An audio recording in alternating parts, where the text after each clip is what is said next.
घर भी आपका तब बढ़िया होगा जब घर में आने वाले अतिथियों को जगह मिले, साधु बाबाजियों को जगह मिले, आपके घर में भगवान के लिए स्थान हो, तब तो वो घर ठीक है, नहीं तो फिर वो तो किसी काम का नहीं है।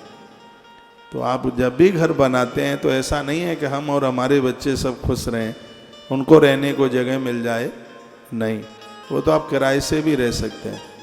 यदि आप मकान बनाने के लिए जा रहे हैं तो सबसे पहले कहिए इसमें हमारे माता पिता को जगह मिले।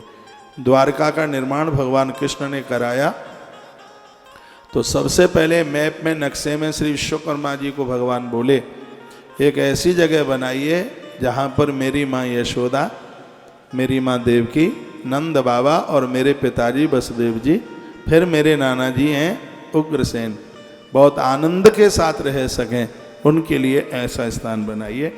वर्तमान समय का दुर्भाग्य है, सबके लिए घर में जगह मिल जाती है, माता पिता के लिए जगह नहीं मिलती, और फिर जन्मपत्री लेके घूमते हैं, वास्तु दोष खत्म नहीं होता। कहाँ से खत्म होगा? मैं गुड़गांव में था, किसी परिवार में एक छोटा बच्चा था, 7 साल का होगा, बच्चे बड़े होशियार होते हैं।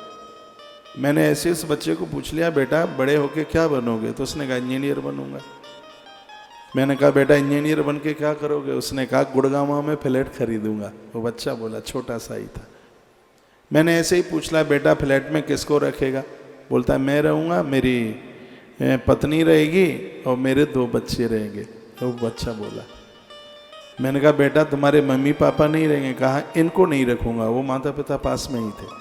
कहा इनको नहीं रखूँगा। मैंने कहा बेटा क्यों? 7 साल का बच्चा, आप विश्वास कीजिए वो रो पड़ा, उसकी आंख में आंसू थे, फुपक फुपक करके रो रहा था।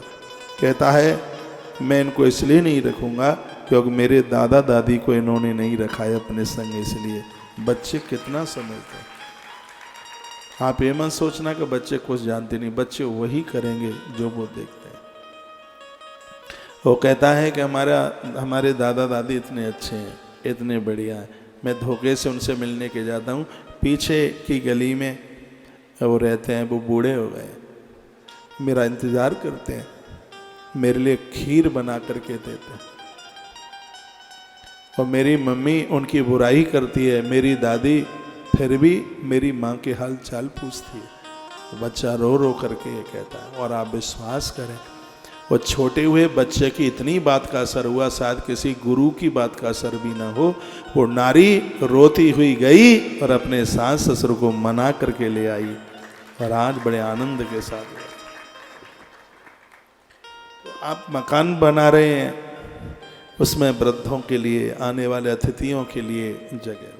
बहुत लोगों के मुंह लटक जाते हैं, कोई आ जाए, कोई रिश्तेदार आ जाए, कोई संबंधी आ जाए, और सास से मिलता जुलता कोई आ जाए तो फिर तो बॉडी में इंजेक्शन में थोड़ी सिरिंज में खून लिया जावे तो उतना भी नहीं निकलेगा बॉडी में से। यदि कोई सास ससुर से मिलते जुलते, यदि उनके संपर्क के यदि कोई रिश्तेदार आ गए तो।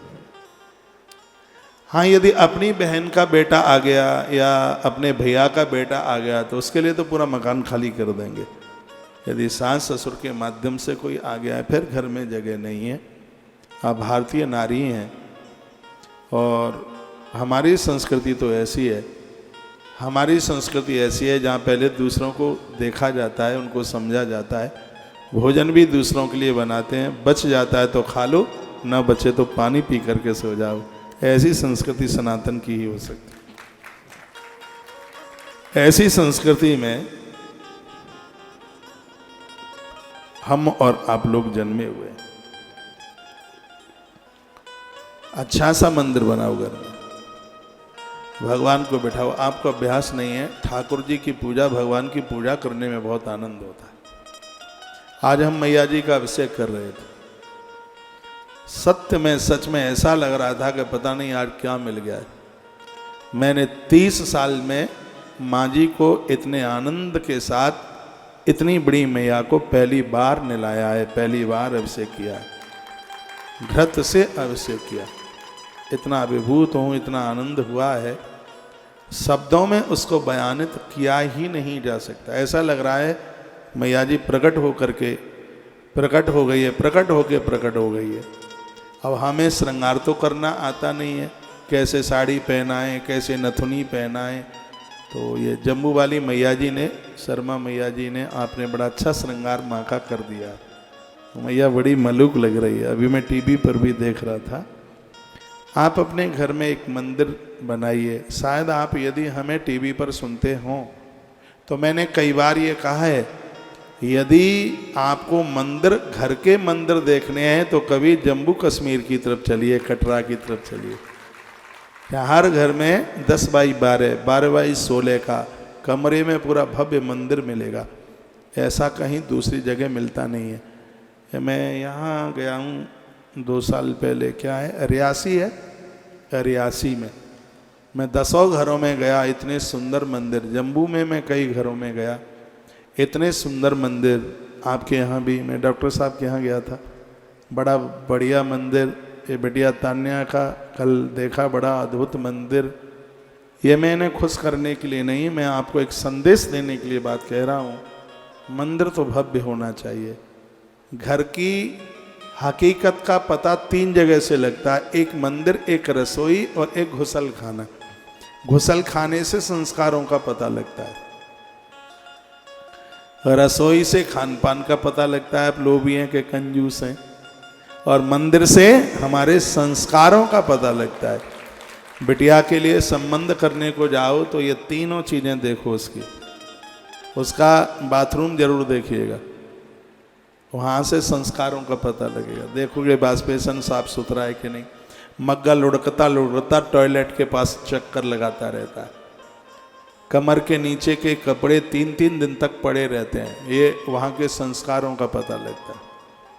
रसोई आप कितने उदार हैं, खान पीन में आप कितने मजबूत हैं, वहाँ से पता लग जाएगा। ऐसा नहीं है सिर्फ बर्तन भाड़े ही वहाँ बज रहे हैं, दूध दही है कि नहीं, दाल चावल पुराने हैं कि नहीं, खूब भरा हुआ। मुझे तो अच्छा नहीं लगता है कि आप 250 ग्राम दाल लेकर के चलते हैं। ये तो नया पुराना मिलता रहे। और मंदिर भी खुशबू आती रहे मंदिर में। कभी गूगल जलाइए, कपूर जलाइए, लोहावान जलाइए, ये धुआं होता रहे घर में, जोतें जलती रहें, घंटा घड़ियाल बजते रहें। और मैं कहूँगा यदि आप 1 घंटा भी 24 घंटे में से भगवान को नहीं दे सकते तो कहा जाएगा आप बहुत नंबरी स्वार्थी लोगों में से एक हैं। जो ईश्वर इतनी बढ़िया जिंदगी हमें और आपको दिए है और हम उसके लिए 1 घंटा जीवन में ना निकाल पाए, कम से कम 1 घंटा उसके लिए ज़रूर निकालिए।